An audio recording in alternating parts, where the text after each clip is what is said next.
కైలాస పర్వతంలో ఒక ప్రశాంతమైన రాత్రి. వెండి వెలుగులతో చందమామ ఆకాశంలో ఉండేది. ఈరోజు మీకు ఒక కథ చెబుతాను. చిన్న గణేశుడు కైలాస పర్వతములో బయట కూర్చొని అమ్మ తయారు చేసిన వెచ్చని కుడుములు తింటూ ఆనందంగా ఉన్నాడు. అయితే ఒక్కసారిగా ఆయన గమనించాడు, మూషికుడు ఎక్కడా కనిపించడం లేదు. చిన్న గణేశుడు ఆందోళన పడ్డాడు. గణేశుడు మిగిలిన కుడుములను ఆకులో పెట్టి, ఇది ఏదో పెద్ద సమస్యలాగానే ఉంది అని అనుకుని వెతకడానికి బయల్దేరాడు. చంద్రకాంతి వెండి వెలుగు అడవిని అందంగా మార్చింది.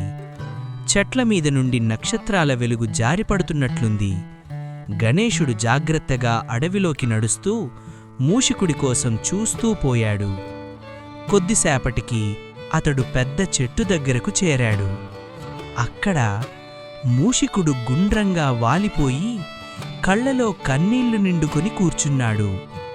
మూషికుడా, ఏమైంది అని ప్రేమగా అడిగాడు గణేశుడు. మూషికుడు తన చిన్న చేతితో, ఇతర జంతువులు అతడిని చిన్నవాడివని ఆటపట్టారు అన్నాడు.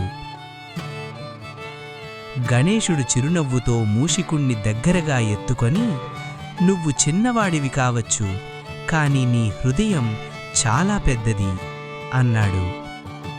అప్పుడే పెద్ద శబ్దం వినిపించింది.